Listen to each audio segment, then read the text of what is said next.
एक और very very interesting course in mathematics which is numerical analysis. इसको start करें, प्लेलिस्ट को स्टार्ट करें, वीडियो को स्टार्ट करें और बुक को स्टार्ट करें। उम्मीद है कि इसे खत्म नहीं करेंगे इंशाल्लाह। So the book we will follow is Burden and Faires की numerical analysis. This is the book which is also recommended by your university as well. So आप इसे फॉलो करेंगे, आप लोग इसे फॉलो कर सकते हैं। अच्छी बुक है, समझने की कोशिश करेंगे, अल्लाह से दुआ है कि समझ भी सके। अल्लाह की मदद होगी तो इंशाल्लाह कर लेंगे। सो इसका चैप्टर नंबर 2 से हम स्टार्ट करेंगे which is equation of non linear, solution of non linear equation in one variable. बात को समझना, बहुत गौर से समझना, it is not very easy course. आइडेटिव मेथड करेंगे और बात को समझना, ठीक है। अगर अभी तक सब्सक्राइब नहीं किया तो hit the subscribe button, it's gives us energy a lot. So इधर देखो, बहुत ज्यादा गौर से देखना। बात ये थी कि हमें न्यूमेरिकल एनालिसिस में इन जनरल करते क्या है। हमें आइटरेटिव मेथड यूज करते हैं। आइटरेटिव मेथड क्या होता है? जिसमें हम आइट्रेशंस परफॉर्म करते हैं। हर एक स्टेप, हर नेक्स्ट स्टेप जो है वो प्रीवियस स्टेप की वैल्यू पर डिपेंड करता है। तो क्योंकि हम एक स्टेप से अगला स्टेप, अगला स्टेप, अगला स्टेप बनाते हैं, तो इस प्रोसेस को जिसमें हम A next term previous term पे डिपेंड करते हैं और हम इस तरह करके फर्दर यूज करते हैं, इसलिए आइट्रेशन कहा जाता है। राइट। जैसे देखो, प्रॉब्लम ये थी कि जैसे x+1 = 0, सिमिलरली x का स्क्वायर प्लस x+1 = 0। रैंडमली लिख रही हूँ, ठीक है। बात को समझना, बस फोकस करना जो मैं बताना चाह रही हूँ उस पर। राइट। ओके। देन x का cube plus 2x² plus x = 0। Similarly ये x⁴ 3x³ plus x = 0। 3 power 5 x⁴ plus 3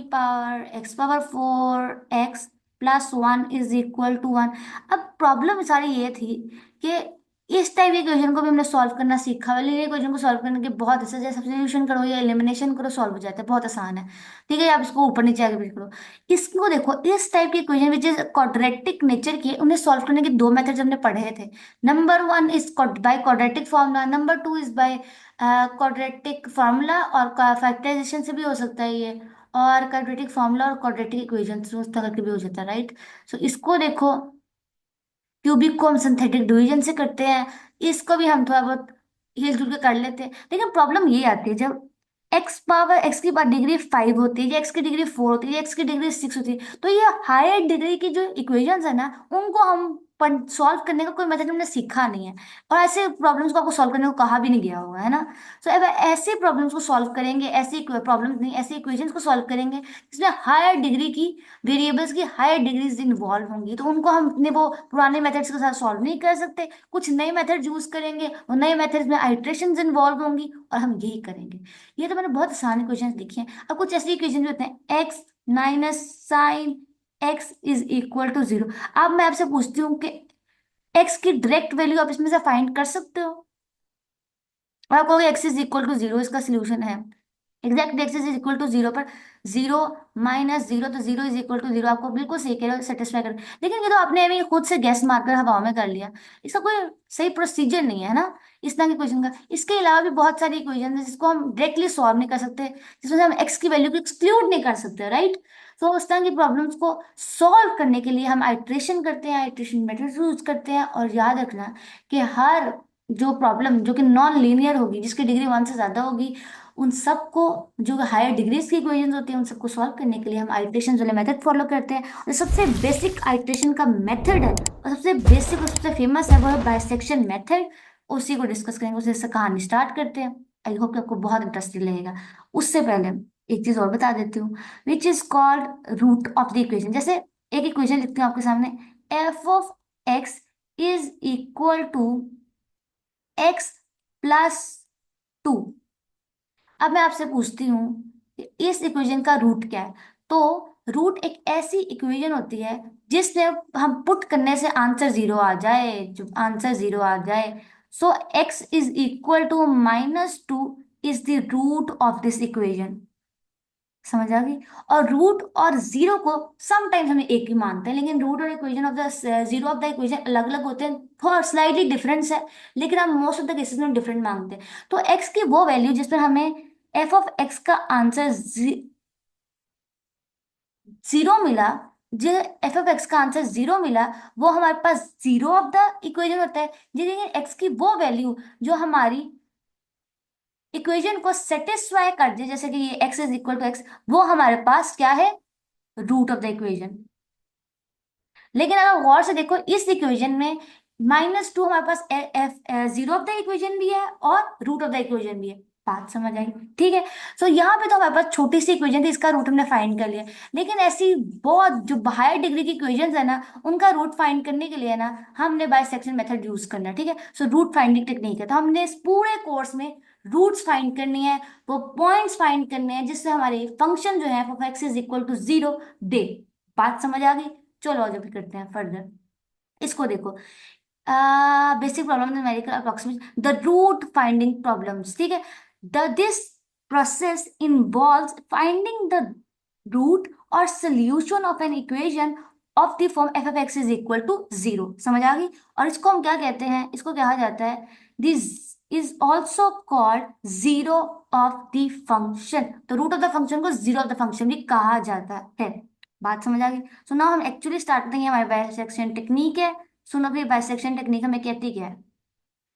so bisection technique the first technique based on the, और ये बाइसेक्शन टेक्निक जो है वो इंटरमीडिएट वैल्यू थ्योरम को use करती है। बहुत सारी चीजें आज आपको ऐसी मालूम होगी जो आपको नहीं मालूम। सो आपने बस सुनते जाना है और नोट्स बनाते जाना है। इंशाल्लाह at the end of the lecture आपको, आई नो कि आपको ये सब कुछ पहले आपने पढ़ रखा है, लेकिन आपको वो साइड और वो विजन और वो इसकी साइड दिखाएंगे जो आपको पहले नहीं मालूम। तो आपको बस, आपको जो चीजें पहले से मालूम है ना, उसको भी हम थोड़ा अलाइन कर कर एक चेन ऑफ कॉन्सेप्ट्स आपके सामने रखने की कोशिश करेंगे, ताकि आप इसको फ्यूचर में भी अच्छे से कर सको। राइट। सो इंटरमीडिएट वैल्यू थ्योरम को ना बाइसेक्शन टेक्निक जो है ना, मेथड, वो यूज करता है। अब इंटरमीडिएट बाइसेक्शन मेथड है क्या, सुनो। इंटरमीडिएट बाइसेक्शन थ्योरम, सो इंटरमीडिएट बाइसेक्शन थ्योरम, सो इंटरमीडिएट वैल्यू थ्योरम, सुनो क्या है फिर। इंटरमीडिएट वैल्यू थ्योरम हमें ये कहता है कि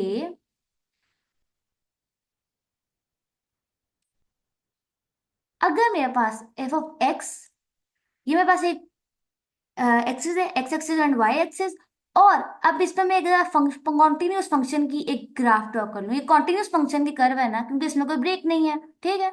कोई इतराज यहाँ तक तो नहीं होगा, आई होप। ये कॉन्टिन्यूस फंक्शन का मैंने एक ग्राफ ड्रॉ किया है। ठीक है। सो ये हमारे पास ए है और इस पॉइंट पर मेरे पास बी है। ठीक है। कोई टेंशन वाली बात नहीं है। तो एफ ऑफ ए और एफ ऑफ बी, तो क्लोज इंटरवल ए से बी पर मैंने एक कॉन्टिन्यूस फंक्शन का एक ग्राफ ड्रॉ किया है, विच इज दिस। तो इसको मैं कह रही हूँ Y is equal to F of X. Right.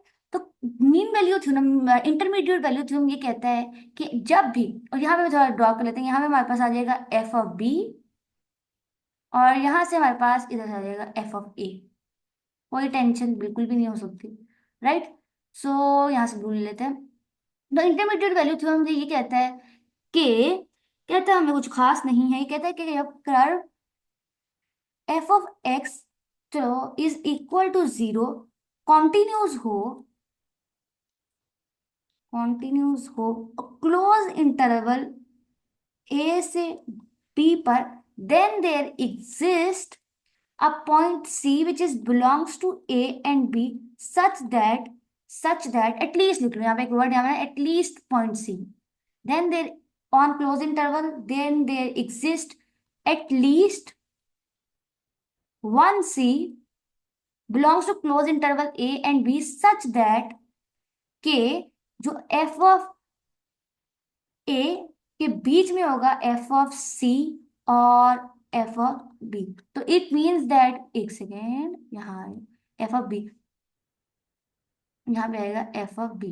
तो कहना ये चाह रहा है पूरी कहानी में कि जो, अब अगर मैं इनके दरमियान ए और बी है मेरा, इसके दरमियान अगर मैं कोई सी ले लूं, तो जो इस सी का इमेज है ना, वो भी एफ ऑफ सी और एफ ऑफ ए और एफ ऑफ बी के बीच में होगा, क्योंकि जो क्लोज इंटरवल पर मैंने लिया है उसके अंदर उस सी पॉइंट मैंने लिया है, तो उसका इमेज भी एफ ऑफ ए की इमेज और एफ ऑफ बी की इमेज के बीच में होगा। तो उसने असल में ये कहना कोशिश की है कि जब हमारे पास कोई कॉन्टिन्यूस कर्व होगी, उसके दरमियान किसी क्लोज इंटरवल पर डिफाइन होगी, ऑफ कोर्स कॉन्टिन्यूस है वो क्लोज इंटरवल पर डिफाइन डेफिनेटली होगी, तो उसके दरमियान हमें एक ऐसा पॉइंट जरूर मिलेगा एक पॉइंट मिलेगा एटलीस्ट, कम से कम उसने कहा एक पॉइंट, एटलीस्ट एक पॉइंट मिलेगा, एक से ज्यादा पॉइंट भी मिल सकते हैं। बात समझ आ गई? टिल नाउ ये उसने एक बात की थी, और उसने कुछ और बातें भी की थी, वो और बातें भी सुनो, बहुत गौर से सुनना। लेकिन अब दूसरी बात जो इंटरमीडिएट वैल्यू, ये तो बेसिक क्या है, इंटरमीडिएट वैल्यू थ्योरम था। लेकिन ऐसा इंटरमीडिएट वैल्यू थ्योरम आ जाए, intermediate value theorem continuous curve बनाए ऐसी, जो हमारे एक्स एक्सिस को काटे। जैसे ये देखो, बहुत गौर से सुना जो मैं बात बताने लगी हूँ। जो आप पहले कैलकुलेटर से आइटेशन पागलों की तरह निकाल देते थे, उसका असल मकसद क्या था वो सुनो तो आपको मजा आएगा इंशाल्लाह। ये मेरे पास Y axis and this is over X axis, जो कि मैंने बहुत ही काफी बड़ा बना दिया, लेकिन चलो खैर। अब बात गौर से सुनो।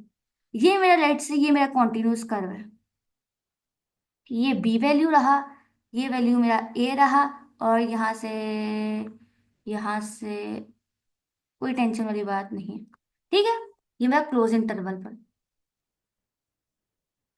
कोई टेंशन वाली बात आप लोगों को आई होप कि ना फील हो रही हो। ये लो, अब मैं दोबारा बना लेती हूँ। राइट, ये मेरा पॉइंट बी है, और ये मेरा पॉइंट ए है, close interval A and B बन गया। राइट, अब इंटरमीडिएट वैल्यू ये कहता है कि एफ ऑफ ए कहाँ है पूरी कहानी में, ये मेरा एफ ऑफ ए है, ये ए वैल्यू है, ये बी वैल्यू, और ये एफ ऑफ बी है। इंटरमीडिएट वैल्यू थ्योरम ये कहता है कि जब f of A dot F of B का आंसर, जब आप इमेज ऑफ ए और इमेज ऑफ बी को प्रोडक्ट करें और आंसर लेस देन जीरो आए, then there exist at least one C belongs to A and B such that जहां पर एफ ऑफ सी पर फंक्शन की वैल्यू जीरो हो जाए। और याद रखना, फंक्शन की वैल्यू जीरो हो जाए, तो यहां पे वो कहता है ये है कि ये रहा मेरा एफ ऑफ ए, जिस पे वैल्यू मेरी पॉजिटिव है क्योंकि ये एक्स एक्सिस के ऊपर है, और एफ ऑफ बी पर ऑफ कोर्स नेगेटिव है वैल्यू, तो ये नीचे है। और इन दोनों का प्रोडक्ट जब भी नेगेटिव हो, जब एक पॉजिटिव होगा एक नेगेटिव होगा, तभी प्रोडक्ट नेगेटिव होगा ना दोस्तों। सो जब भी प्रोडक्ट नेगेटिव होगा ना, तो इनके दरमियान एक ऐसा पॉइंट जरूर एग्जिस्ट करेगा सी, जिस पर एफ ऑफ सी जो है ना, सी पर, सी, एक सेकेंड, यहाँ बल्कि एफ ऑफ सी यहाँ पर आएगा, ये देखो एफ ऑफ सी यहाँ आएगा। इनके दरमियान एफ ऑफ सी जरूर एग्जिस्ट करेगा, जिस पर मेरा फंक्शन का वैल्यू जो है F of C is equal to zero, और C belongs to close interval A and B, और क्योंकि एक्स एक्सिस को काट रहा है एफ ऑफ एक्स पॉइंट पर, तो यहाँ पर जीरो आ जाएगा। बात समझ आ गई? ये हमारे पास है इंटरमीडिएट वैल्यू थ्योरम। क्या कहते हैं कि अगर जब भी एफ ऑफ ए का और एफ ऑफ बी का प्रोडक्ट लेस देन जीरो होगा, तो हमारे पास एक एटलीस्ट एक पॉइंट जरूर एग्जिस्ट करेगा उसी क्लोज इंटरवल पर, जहां पर मेरा फंक्शन जो है वो वैल्यू देगा f of C is equal to zero. मतलब जहां पर, और ये भी एक और बात सुन लो, जहां पर f of C is equal to zero value देगा ना, और आप जानते हो वो वैल्यू जिस पर फंक्शन की वैल्यू जीरो हो जाए, वो सी क्या होगा, root of f F x. तो रूट फाइंडिंग टेक्निक थी ना, तो इस तरह रूट फाइंड हुआ है, root of f F x. बात समझ आई कि नहीं? ये तो था इंटरमीडिएट वैल्यू थ्योरम। अब ये इंटरमीडिएट वैल्यू थ्योरम को यूज किया बाइसेक्शन में। अब बाइसेक्शन टेक्निक है, ये भी साथ साथ सुनते जाना, डिफरेंस है। ये इंटरमीडिएट वैल्यू थ्योरम बताया था, अब बाइसेक्शन टेक्निक क्या यूज करेगी, उसने कहा इज कॉल्ड बाइसेक्शन। और ठीक है, suppose that F of x is a continuous function which is defined on a closed interval a and b, and f of a and b of opposite sign, और f of a और b के opposite sign, जैसे कि ये देखो नीचे बनाया होगा कहीं, ये देखो, ये इन्होंने बनाया है आपके लिए, बहुत गौर से मैं दिखाती हूँ। ये मेरे पास f of a है, ये देखो, और ये मेरा f of b है, ये f of b है, और f of b ये है, और एफ ऑफ बी जो है वो पॉजिटिव है क्योंकि वो ऊपर है, और एफ ऑफ बी जो है मेरे पास नेगेटिव है। बात समझ आ गई?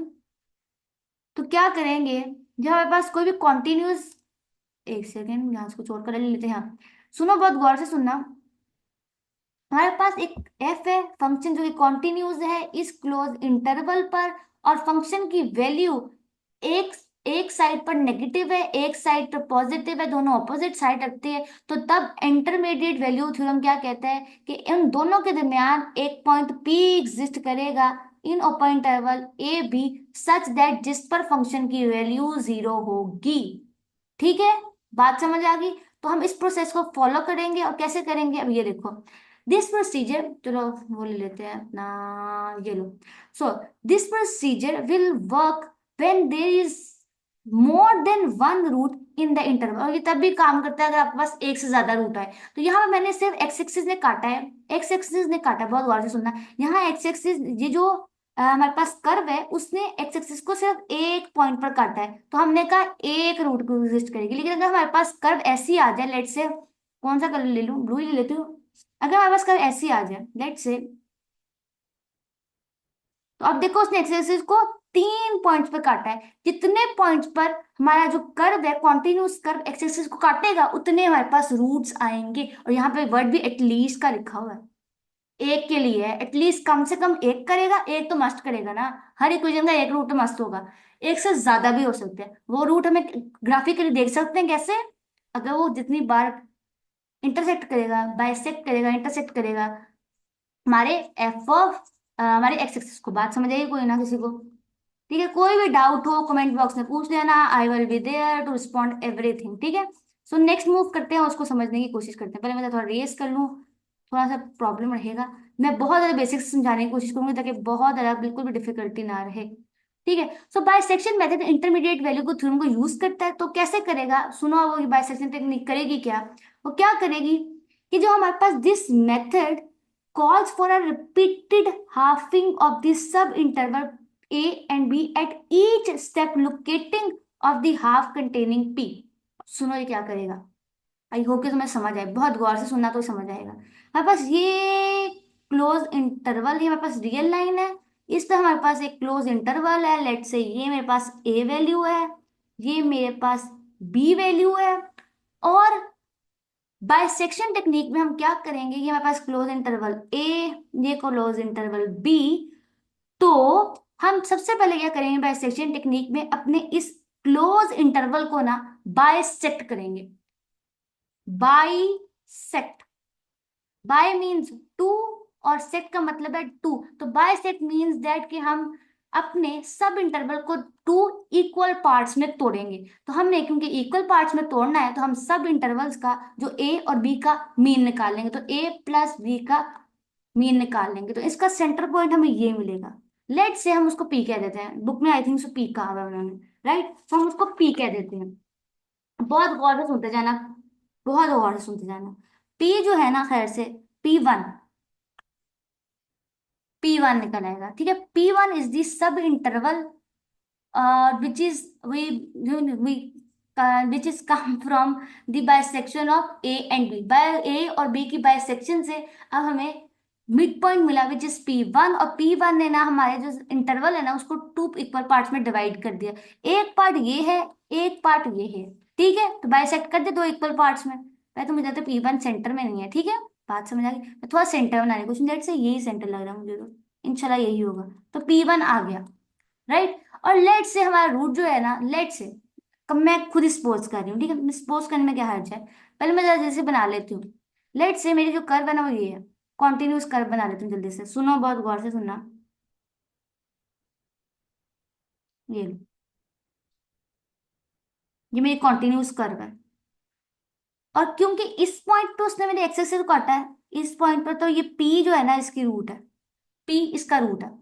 बात समझ आ गई, पी इसका रूट है। P1 को मैंने, जो P1 है ना वो मुझे A1 और ए और बी डिवाइड बाई टू करने से मिला। ये मिड पॉइंट है ए और बी के सब इंटरवल का, हमने पहली बार बाइसेक्ट किया है।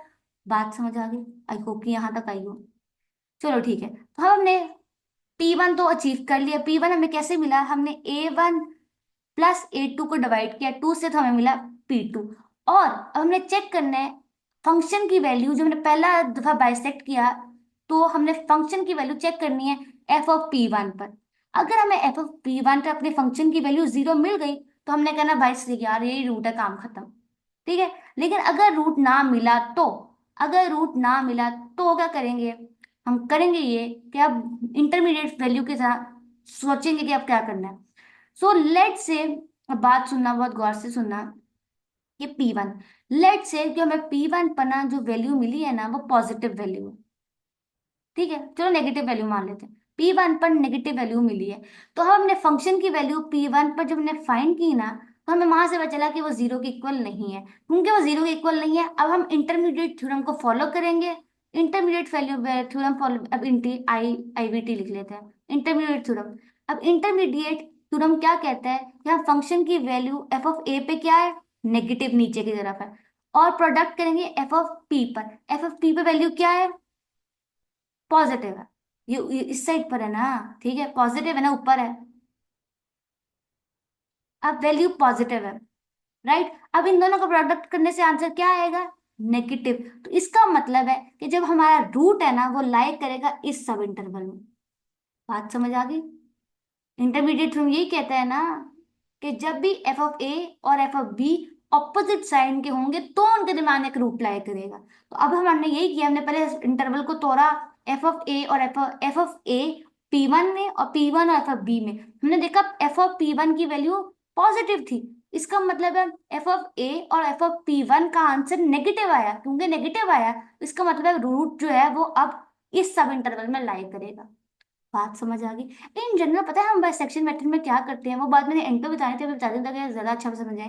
बाइसेक्शन मेथड में हम क्या करते हैं, हम ना इंटरवल को जिसके जिन इंटरवल के दरमियान में हमारा रूट लाई करते हैं ना, उसको बाइसेक्ट करते जाते हैं हम, और तोड़ते जाते हैं, तोड़ते जाते हैं, तोड़ते जाते हैं, और बहुत करीब आ जाते हैं रूट के। और हम रूट का अप्रोक्सीमेट रूट फाइंड करते हैं, और वो अप्रोक्सीमेट रूट जो है वो बहुत करीब होता है एक्चुअल रूट के। तो हम इस तरह करके उसको हम आइट्रेशन परफॉर्म करके फाइंड कर लेते हैं। इन जनरल पूरे न्यूमेरिकल एनालिसिस में हम यही करते हैं, हम अप्रोक्सीमेट सोल्यूशन निकालने की कोशिश करते हैं।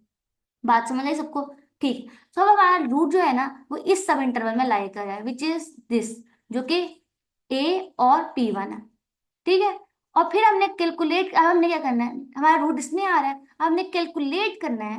अब हमने कैलकुलेट करना है मिड पॉइंट, इस अब रूट इसमें लाइट करता है, तो हमारे जो MBT है, sorry IBT, intermediate value theorem क्या कहता है कि इसको अब बाइसेक्ट करो। बाइसेक्ट करो इसको, अब मजीद तोड़ेंगे, तो आओ तोड़ते हैं, फिर देखो क्या बनता है। नाउ हमने कहा है कि ए और P1 के दरम्यान में रूट लाई करता है, तो हम क्या करेंगे, इस सब इंटरवल को एक और से दोबारा से क्या करेंगे, सब डिवाइड करेंगे। कैसे करेंगे देखो, कैसे सब डिवाइड करने के लिए करेंगे, a+P1/2 करेंगे, तो हमें यकीन करो कि यहीं के मिलेगा P2, राइट। और अगर P2 पर, लेट से, ये जो हमें P2 पे वैल्यू मिलेगी ना फंक्शन की वैल्यू P2 पर मिलेगी ना वो नेगेटिव है। अगर हमें फंक्शन की वैल्यू P2 पर नेगेटिव मिल जाती है, तो हम क्या कहेंगे, product of P1 and P2, क्योंकि लेस देन जीरो है, तो हम फिर से, अब इससे पहले हमें चेक करना था कि अगर फंक्शन की वैल्यू P2 पे अगर जीरो होगी तो तब भी काम खत्म हो जाएगा। क्योंकि जीरो नहीं है, हमने लेट कर लिया कि वो नेगेटिव है, हम कहेंगे रूट इस सब इंटरवल में अप्लाई करता है। कोई और यूज करते हैं कलर, या हम कहेंगे इस सब इंटरवल में बिलोंग करता है। राइट, बात समझ आ रही है कि नहीं। हम इस तरह कर कर ना काम को जारी और सारी रखेंगे टिल नाउ।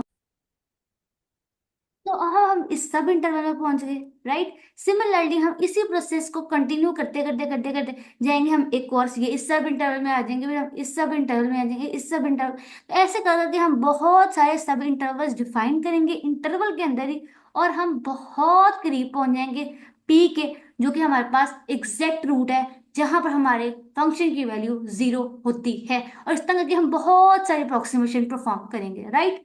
सो और पढ़ते हैं, बात समझने की कोशिश करते हैं जैसे आप। ओके।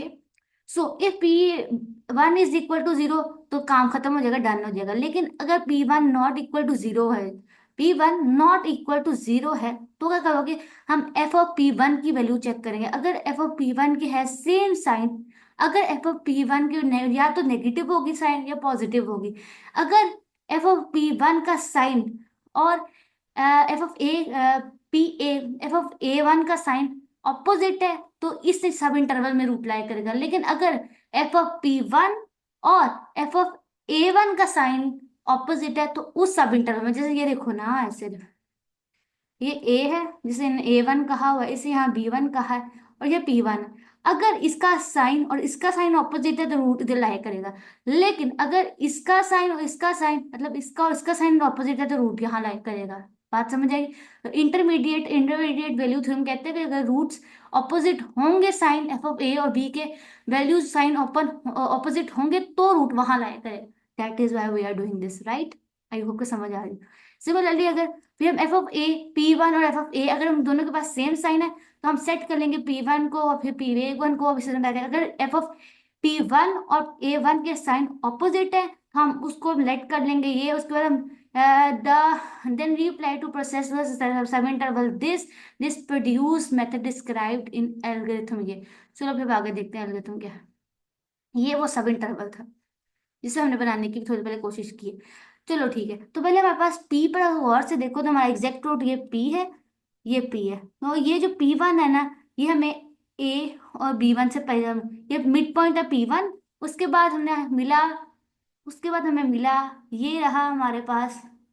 पहले हमारा सबसे बड़ा था येलो वाला, हमारा बड़ा इंटरवल था। उसके बाद हमारा सब इंटरवल बना P1 और P2। उसके बाद हमारे पास सब इंटरवल बना बाइसेक्शन मेथड परफॉर्म करके ये P1 और P3। और P1 और P3 अगर आप गौर से देखो, ये वाला सब इंटरवल हमारे एग्जैक्ट रूट P के कितने करीब है। तो यही वो सब इंटरवल होगा जो हमारे पास अप्रोक्सीमेट वैल्यू P के देगा, और हम फाइंड कर लेंगे अपनी P की अप्रोक्सीमेट वैल्यू यहाँ से। तो अगर आप गौर से देखो, हमने क्या किया, हमारे पास ये सबसे बड़ा ए भी इन्वॉल्व था। हमने इसका मिड पॉइंट फाइंड किया, फिर हमने उस मिड पॉइंट से कहा कि इस वाले सब इंटरवल में, इस वाले सब इंटरवल में हमारा रूट लाई करता है, राइट?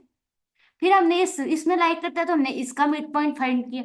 और हमने कहा इस बड़े वाले जो दूसरे तीसरा जो हमारे पास सब इंटरवल है, हमने फिर वो डिफाइन किया, उसका मिड पॉइंट फाइंड किया। और अप्रोक्सीमेट इस तरह कर करके हम एक और, अगर हमारे इन दोनों में से यहाँ इस साइड पे कर देगा, इधर देखो, अगर इस साइड पर करेगा तो हम कहेंगे ये वाला सब इंटरवल लेंगे, फिर इसका मिड पॉइंट फाइव करेंगे। इस तरह का ये प्रोसेस जो है ना, चलता जाएगा, सो ऑन टिल जब तक हमें अपना रूट नहीं मिल जाता। बात समझ आ गई? चलो अब आगे बढ़ते हैं। चलो अब बस एग्जाम्पल करते हैं, बहुत होगी। और दो बहुत इंपॉर्टेंट थ्योरम भी करवाएंगे ताकि आपको समझ आए। तो दिस इज और एग्जाम्पल, जो कि ये है, ये। चलो आओ देखते हैं इसमें क्या करना। साथ साथ टेबल बनाएंगे, ठीक है? सो साथ साथ टेबल बनाएंगे, और कैलकुलेटर से भी आप टेबल फाइंड कर सकते हो, उसका भी मेथड मैं आपको एंड पे दिखाऊंगी। ताकि पहले हम आपको कैलकुलेटर पे लगाकर ये नहीं कहेंगे कि आप कुछ ना करो, पहले आपको अपनी अकल यूज करनी होगी एंड देन कैलकुलेटर, राइट? वो कैलकुलेटर से भी जो मेथड है ना, उसमें आपको अपनी अकल लगानी पड़ेगी पहले, तो मतलब ऐसे तो नहीं चलेगा। ये हमारे पास फंक्शन है, और उसने कहा है कि इसका जो रूट है ना, वो इस क्लोज इंटरवल पर है, ठीक है? तो अब चेक करते हैं एफ ऑफ ए पे। सो एफ ऑफ 1 पर हमारी वैल्यू क्या चलती है? ए का क्यूब, सॉरी 1 का क्यूब प्लस प्लस 1 का क्यूब प्लस, तो 1 + 4 is 5, minus then we get -5। बात समझ आई? सिमिलरली यहाँ पर आ जाओ एफ ऑफ 2 पर, देन वी गेट 2 का cube is 8 + 4 into 4 16, minus we get 14। तो एज यू नो दैट कि एफ ऑफ 1 पर वैल्यू नेगेटिव आई है, एफ ऑफ बी पर वैल्यू पॉजिटिव आई है, तो बाय इंटरमीडिएट वैल्यू थ्योरम, तो इन दोनों का जो प्रोडक्ट है वो नेगेटिव आ रहा है। इनका प्रोडक्ट जो है हमारे पास वो नेगेटिव आ रहा है, <0 so there exist root between A and B, मतलब 1 और 2। तो अब हम उसके लिए क्या करेंगे? हम करेंगे क्या, पहले तो पहला स्टेप क्या था, आज जो इस इंटरवल को सब इंटरवल डिफाइन करें, तो कैसे करेंगे? पहली चीज हमें करनी है, वो क्या करना है कि 2 + 1, सब इंटरवल डिफाइन करना है ना, हाँ। तो ठीक है, आज mean value 1 + 2 divided by 2, then we get 1.5। और 1.5 ने हमारा जो है वो सब इंटरवल का मिड पॉइंट है। तो अब ये हमारे पास आ गया सब इंटरवल, ये हमारे पास मिड पॉइंट आ गया, ये लो। ये हमारे पास ए था विच इज 1, ये लो। एंड ये हमारे पास 2 था। अब इन दोनों को हमने जो है मिड पॉइंट फाइंड कर लिए, इन दोनों का वो लिए है विच इज कॉल्ड 1.5। और अब फंक्शन की वैल्यू फाइंड करेंगे 1.5 पर, तो फंक्शन की वैल्यू जो हमारे पास 1.5 पर आएगी which is 2.375 which is greater than zero, right, greater than zero है। बात समझ आ गई सबको? तो इसका मतलब है जो हमारा रूट अब लाइक करेगा ग्रेटर देन जीरो है ये नेगेटिव, तो सुनो भी क्या होगा, हमारा जो रूट है ना वो लाइक करेगा, ये पॉजिटिव है, यहाँ पर क्या है नेगेटिव है, यहाँ नेगेटिव है वैल्यू एफ ऑफ ए पे, नेगेटिव है ना विच इज, और यहाँ पॉजिटिव आ गई है। इट मीन्स कि अब हमारी वैल्यू ना इस सब इंटरवल पर रूट बिलोंग करेगा, इस वाले सब इंटरवल। इसका मतलब है नेक्स्ट चीज इज दैट कि एफ ऑफ वन और एफ ऑफ 1.5 की वैल्यू जो प्रोडक्ट है वो लेस देन जीरो है। So this means that there exist root between between 1 and 1.5। कोई तो रास्ते ना हो, बिल्कुल भी नहीं होगा। तो अब जल्दी से आओ इस फंक्शन को अब इस वजह सब इंटरवल को सब डिवाइड करेंगे। तो कैसे करेंगे, 1 + 1.5 डिवाइडेड बाई 2। अब इसका मीन फाइंड कर रहे हैं तो we get 1.25। So 1.25 will be here, so which is 1.25, 1.25 और फंक्शन की वैल्यू 1.25 पर कैसे आएगी, 1.25 लिखना, तो फंक्शन की वैल्यू 1.25 पर, 1.25 पर कैसे आएगी, which is equal to, function में डालेंगे तो क्या आएगा 1.25 का क्यूब प्लस 4 1.25 का स्केयर -10, वी गेट अल्टीमेटली में मिलेगा -1.7968। ठीक है, और 7.5 भी लिख लो, दिल का रहा अभी, राइट। सो ये हमारे फंक्शन की वैल्यू आ गई। तो अब देखो, अब फंक्शन की वैल्यू जो है जीरो तो बिल्कुल नहीं आ रही, जीरो नहीं आ रही, इसका मतलब प्रोसेस कंटिन्यू रहेगा, फंक्शन की value not equal to zero है ना। और इस पर हमारे फंक्शन की वैल्यू जो है वो नेगेटिव है, इस पर भी नेगेटिव है, एफ ऑफ वन पर भी नेगेटिव है, और एफ ऑफ 1.25 पर भी नेगेटिव है। तो लेकिन एफ 1.5 पर पॉजिटिव है, तो इसका मतलब है अब हमारा रूट इस सब इंटरवल पर डिफाइन होगा, इधर लाई करता है, पक्की बात है भाई, इंटरमीडिएट वैल्यू थ्योरम हमने जाना है। सो अब आ जाओ फर्दर फर्दर क्या करेंगे, अब हम और फाइंड करेंगे, पहले हम इंटरवल बनाएंगे और अल्टीमेटली टेबल बनाएंगे, टेंशन ना लो, ठीक है, फिर करते हैं, टेंशन नहीं लेनी। मैं तो सफाई कर लूँ यहाँ से, फिर हम आपको दिखाते हैं, वहां पहुंचते हैं। ये थोड़ा सा जूम इन कर लेते हैं यहाँ से, इधर आ लो। चलो ठीक है फिर, ओके, बस इतना ही काफी है आई गेस। चलो देखो अब बहुत गौर से देखना, तो इसका मतलब है एफ वन आना यहाँ पर, इसका मतलब अब रूट फलाइट करता है F of 1.25 dot F of 1.5 less than zero है। So there exist root between between 1.25 and 1.5 इसमें। तो अब क्या करेंगे, अब इसका जरा फाइंड करेंगे मिड पॉइंट। चलो जी मिड पॉइंट फाइंड करते हैं, और क्या करना है। अब जरा 1.25 प्लस 1.5 डिवाइडेड बाई 2 करो जल्दी से, 1.25 plus 1.5 divided by 2 we get 3.2, 1.375, तो ये है मिड पॉइंट। सो 1.375, इस पे हमारे फंक्शन की वैल्यू क्या आ रही है, इस पे हमारे फंक्शन की जो वैल्यू है ना वो आ रही है, कैलकुलेट कर बताएंगे, हमारे फंक्शन की वैल्यू आ रही है विच इज 0.f ऑफ 1.3.75 जो है वो इक्वल है 0.16211 के। तो इसका मतलब again not equal to zero और पॉजिटिव है, again not equal to zero लेकिन पॉजिटिव तो है ना, नॉट इक्वल टू जीरो है बट पॉजिटिव है। तो इसका मतलब है इसमें हमारा आंसर क्या आ रहा है, पॉजिटिव, इस चीज पर, इस पर, इस पर। तो इसका मतलब अब हमारा रूट लाया करेगा एफ ऑफ 1.25 पर, एफ ऑफ 1.25 पर, और बिटवीन, और प्रोडक्ट ऑफ एफ 1.375, इन दोनों का प्रोडक्ट लेस देन जीरो। तो इसका मतलब अब हमारा रूट ना इस सब इंटरवल पर लाई करेगा, इस वाले सब इंटरवल पर, इस वाले सब इंटरवल पर, ठीक है।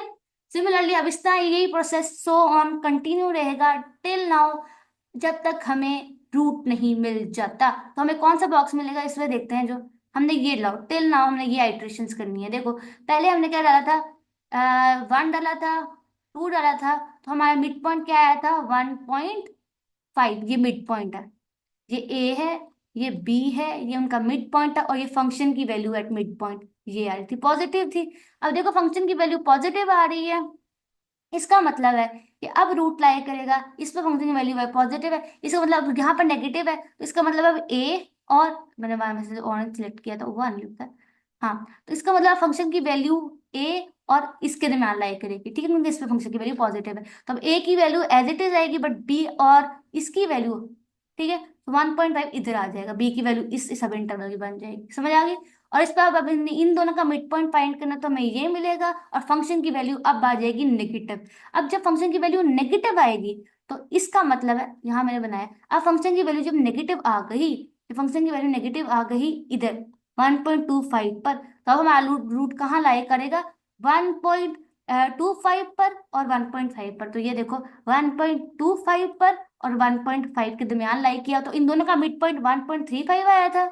ये देखो 1.35 ये है, 1.35 आया था, और इस पर फंक्शन की जो वैल्यू थी ना वो ये थी, 0.1622। सिमिलरली फिर हमने किया, क्योंकि पॉजिटिव आ रही है, तो इसका मतलब है कि अब वो हमारी जो रूट है वो लाई करेगा 1.25 पर और इस सिमिलरली ये प्रोसेस जो है वो कंटिन्यू चलता रहेगा, ठीक है। अब देखो, ऑल दो अगर आप सवाल को गौर से देखो, तो सवाल में लिखा होता है, ये सवाल यहाँ है, तो सवाल में जो था वो अप टू 4 डेसिमल प्लेसेस तक लिखा हुआ था। एक सेकेंड, ये देखो, अप टू 0.10⁻⁻⁴, मतलब 0.00। इसने कहा था ये 4 0 के बाद जो आ गया ना 0 0, तो मतलब के बात खत्म हो गई थी, आइट्रेशन वहीं रुक जानी चाहिए थी। लेकिन यहाँ पर देखो, तो अगर मैं आपको दिखा सकूं, यही ले लेते हैं, चलो येलो नहीं, येलो लेते हैं, बहुत गौर से देखना। तो ये देखो 9 पर, इसको देखो गौर से, वो गेट 0 0 है, मिल रहा है ना 0 तक, देख रहे हो गौर से। ये देखो, हमें 4 डेसिमल प्लेसेस का था, यहाँ 4 0 मिल गया, इन पर जो मर्जी मिला, यहाँ तक 0 0 मिल गया ना हमें, but we do extra 13 iteration. और हमने प्रोसेस कब रोका, अब ये गौर से देखना, हमने प्रोसेस कब रोका, जब हमें ये देखो, अच्छा मैं तो अपनी तरफ से हाईलाइटर सिलेक्ट किया था, ये लो, हमने प्रोसेस कब रोका, जब ये वाली वैल्यू स्प्लिट करने लगी, इसी सब, ठीक है। तो ये ना असल में ड्रॉबैक है, कि हमने, वैसे तो हमें पता चल गया था 0.0007 पर, हमारे 9th आइटरेशन पे हमें इतना वैल्यू मिल गया था, लेकिन ये ड्रॉबैक है हमारे पास सेक्शन मेथड का, कि हम तब तक परफॉर्म करते जाते हैं जब तक, देखो ना, अगर ये पॉइंट एक साइड सब इंटरवल की, अब इसको मतलब क्या है कि ये जो एक साइड रिपीट होने लगी, इसका मतलब क्या है कि ये देखो, इसका मतलब ये है कि ये हमारे पास सब इंटरवल था, तो ये देखो, एक वैल्यू ये है, देखो ये वाली वैल्यू रख लेते हैं, 3.16 523 जो भी है, और यहाँ पे देखो, तो इसका मतलब है कि क्या होता जा रहा था, ये ना, ये चीज फिक्स्ड हो रही थी, ये चीज फिक्स थी, देखो ना, ये रिपीट नहीं हो रही है, फिक्स है, बस ये चीजें चेंज होती जा रही है। इसका मतलब है पहले यहाँ था, यहाँ पर रूट लाए कि यहाँ पर रूट गए, यहाँ पे, तो हम इसके बहुत करीब हम कहीं रूट मिल रहा था, तो यहाँ पे हमने कहा क्योंकि ये चीजें रिपीट करे, तो इसका मतलब इसी सब इंटरवल के करीब करीब रूट लाए करेगा, हमने कहा यही होगा। तो ये वन ऑफ द ड्रॉबैक्स है, कि हमें पता, क्योंकि पहले पता चल गया था यही रूट लाया करते, but we do other iterations, तो इसके लिए हम क्या करेंगे, इसका भी सोल्यूशन आपके सामने रखेंगे, टेंशन ना लेना। सो ये समझते हैं कि यहाँ क्या लिखा हुआ है, इधर आ जाओ, ये लो है, okay. So the bisection method, through conceptually clear, has significant drawbacks, it is relatively slow convergence, ये relatively स्लो कन्वर्जेंस है, इसके लिए बहुत देर टाइम लगता है, हमें बहुत ज्यादा आइट्रेशन करनी पड़ती है, ये ड्रॉबैक्स है हमारे बाइसेक्शन मेथड का। लेकिन इसका एक खास बात दी है, कि ये हमें हमेशा आंसर देगा, देखो देखो, this method has the important property that it is always converge to solution, मतलब ये हमेशा जवाब देगा, हमेशा कन्वर्ज करेगा हमारे सोल्यूशन को। ऐसे भी कुछ होंगे आपके पास आइट्रेशन मेथड्स के टेक्निक होंगे जो हमें सोल्यूशन में नहीं मिलेगा, राइट, तो ये इंपॉर्टेंट बात थी इसकी, ये बेनिफिट भी है इसका, राइट। तो पढ़ते हैं, बस यही बात खत्म होगी क्या, ठीक हो गया।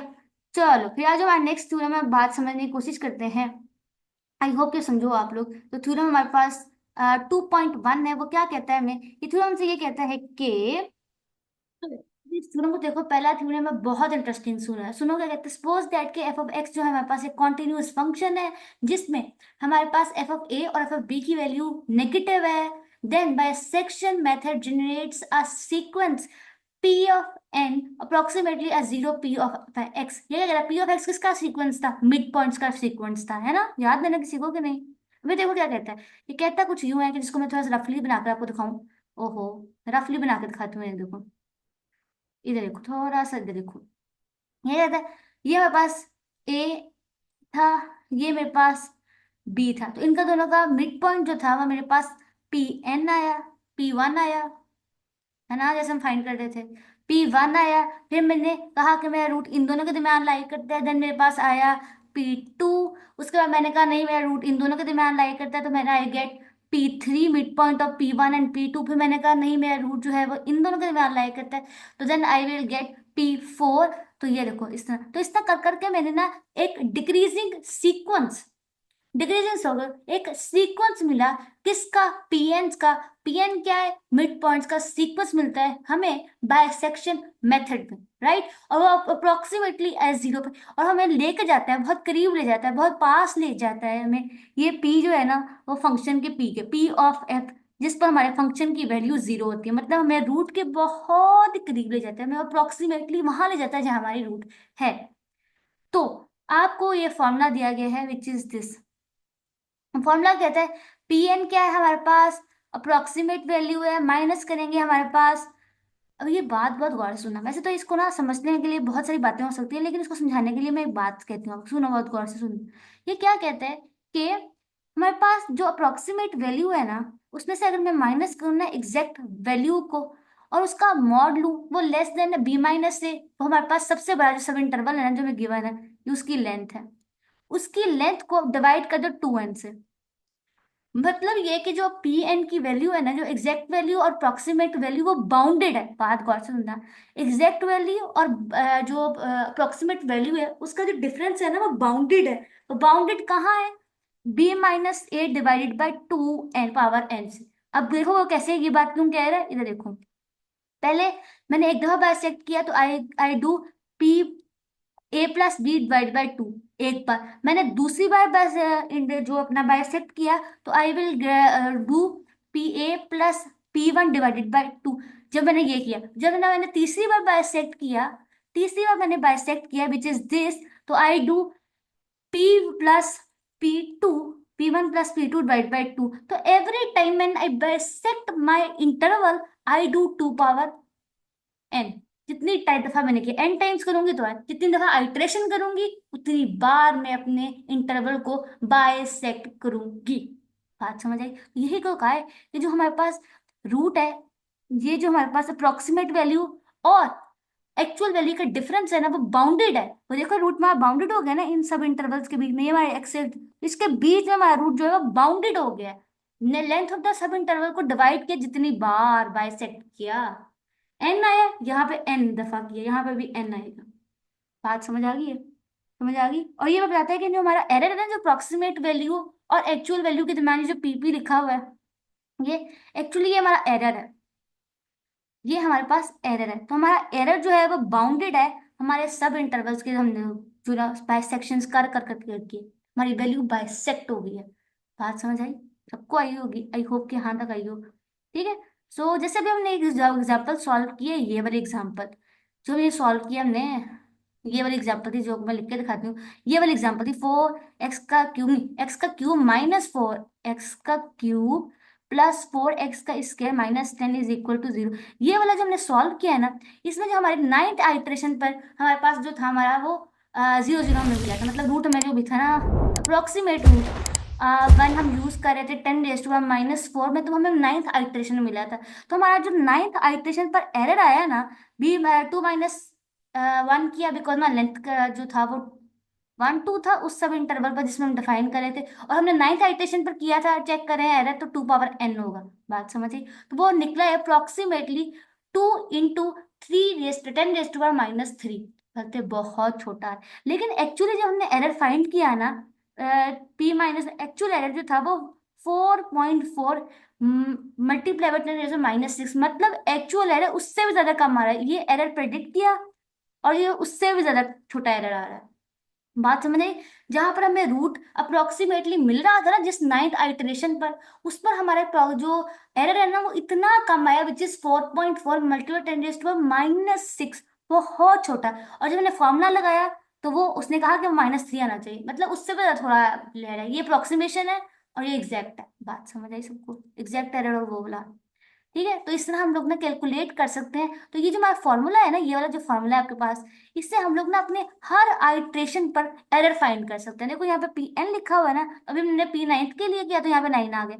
इसी तरह ना हम ये फॉर्मूला यूज कर सकते हैं अपनी हर आइट्रेशन पर एरर देखने के लिए। और वो आइट्रेशन जिस पर एरर सबसे ज्यादा कम होगा ना, वो हमारे पास करीब 3 होगी हमारी जो, वो हमारी जो अप्रोक्सीमेट एरर, जो हमारी अप्रोक्सीमेट वैल्यू निकलेगी ना, उस पर जो आप कह रहे हो करीब 3 जिस पर एरर सबसे कम है, वो एक्चुअल वैल्यू के, एक्चुअल रीड रूट के सबसे ज्यादा करीब होगी। आई होप कि आपको समझ आ रही हो क्या हो रहा है। ठीक है, अगर आपके पास बुक नहीं है तो उसका लिंक भी डिस्क्रिप्शन बॉक्स में रखा है, आप डाउनलोड कर सकते हो। अच्छा, अब प्रॉब्लम ये है कि अभी जो हमने थोड़ी बार प्रॉब्लम की, उसमें तो हमारे पास ना नाइन्थ जो आइट्रेशन थी ना, उसमें हमें एग्जैक्ट वैल्यू मिल रही थी, लेकिन हमने फिर भी 13 आइट्रेशन की, क्यों आखिर? तो हमने ऐसे जो हरकतों से बचने के लिए हमने कहा कोई टेंशन वाली बात नहीं है, हम एक फॉर्मूला बना लेते हैं जिससे हम लोग फाइंड करेंगे कि हम कितनी आइट्रेशन करें। ठीक है, तो उसके लिए फॉर्मूला ये है कि, फॉर्मूला चला गया, चलिए नीचे आ गया। चलो ठीक है, तो सुनो अब क्या करेंगे, हम नंबर ऑफ आइट्रेशन से फाइंड कर सकते हैं। ठीक है, जो हमें एग्जैक्ट वैल्यू करीब लेके जाएगी। तो क्या फॉर्मूला है ये देखो, बहुत गौर से सुनना। वो ये है कि to determine number of iteration necessary to solve this with accuracy 10⁻³ is that. अगर हम लोगों को कहा जाए कि 10⁻³ लो, और हमने सोचना हो कितनी नंबर ऑफ आइट्रेशंस करें कि हम अपने एग्जैक्ट रूट के बहुत करीब आ जाए, एरर बहुत कम हो जाए, तो हम क्या करेंगे, हम ये फॉर्मूला यूज करेंगे। क्या फॉर्मूला है वो देखो, ये फॉर्मूला है, ये पहले वाला फॉर्मूला ही है जिसे हमने कहा था P N minus P divided by था B minus A, B minus A divided by 2 power n था। अब 2 पावर n ऊपर आ गया, सो p माइनस पी, और ये less than equal to 2 power n, यहाँ पे b-1 आ गया। और क्योंकि हम जिस सब इंटरवल में काम कर रहे हैं ना, वो 2,1,2 है, तो b यहाँ पे 1 आ गया, दैट इज वाई। सो यहाँ पर जो हम, ये एक्चुअली फॉर्मूला है ना दोस्तों, ये वाला फॉर्मूला है ना, और हम इस सब इसके लिए फाइंड करें कितनी नंबर ऑफ आइट्रेशंस करें हम। तो ये देखो, इसने हमारे पास पहला वैल्यू 1 और 2 है, तो b माइनस एक करने से में 1 मिलेगा, तो दैट इज वाई यहाँ उन्होंने 1 लिखा है, तो उसको लेस देन होना होगा इसके। ठीक है, 10⁻³ के लेस देन होना होगा। तो हम क्या करेंगे, दोनों साइड पर अपना log with the base 10 apply कर देंगे, तो इसको मजीद सॉल्व करेंगे तो देखो क्या बनेगा। ये देखो सॉल्व कर ही देती हूँ आपकी ख्वाहिश पर। ये देखो इधर आ जाओ, थोड़ा सॉल्व करती हूँ आपके लिए। इसको सॉल्व करेंगे, दोनों साइड पे ले लिया। अब दो लॉग की पावर है, जो प्रॉपर्टी है, तो log 10 जो है वो बेस पावर शुरू में आ जाएगी। उसके बाद 2 आ जाएगा, less than equal to log 10 की 10, और जो -3 है वो शुरू में आ जाएगा। लॉग बेस 10 के साथ 10, आंसर 1 आ गया। तो हमारे पास -n log base 10 2 is less than equal to -3। और अब ये डिवाइड हो जाएगा तो जाके, तो ये देखो n इज इक्वल टू, तो अप्रोक्सीमेटली हमें ना 9th आइट्रेशंस करनी होंगी, मतलब 9 से नेक्स्ट 10 होता है ना, तो अप्रोक्सीमेटली 10 आइट्रेशन करेंगे ना। ये सुन लो, अप्रोक्सीमेटली 10 आइट्रेशन थे यहाँ पे। 10 iteration will ensure an approximate correct to the 10⁻⁹ समझ आ गई है सबको? तो हमें एक मिनिमम जो है 10⁻³ के लिए 10 आइट्रेशंस करनी होंगी। तो नंबर ऑफ आइट्रेशंस कितनी हम फाइंड करें कि जितना भी एरर गिवन हो, जितना भी कहा हो, जितनी भी एक्यूरेसी के साथ कहा हो, तो आप फाइंड कर सकते हो इस फॉर्मूला के साथ। एक सेकेंड, थोड़ा सा जूम आउट करते हैं। इस फॉर्मूला के साथ आप फाइंड कर सकते हो। मैं थोड़ा और ले लूँ कोई कलर। तो आप इस फॉर्मूले के साथ जो है ना, इसको थोड़ा मैनिपुलेट करते हैं, लॉक अप्लाई कर कर यहाँ से ना इस तरीके से अप्रोक्सीमेटली कितनी आइट्रेशन हम करेंगे, हमें आंसर मिल जाए, तो आप इस तरीके से फाइंड कर सकते हो। तो ये वाली तरीका था कि नंबर ऑफ आइट्रेशन फाइंड करने का, और ऊपर जो था वो नंबर ऑफ ये चेक करने का कि हमें हर आइट्रेशन में कितना नंबर ऑफ एरर मिल रहा है। ये वो वाला फॉर्मूला, ये वाला उसी फॉर्मूले को मैंने मैनिपुलेट किया है।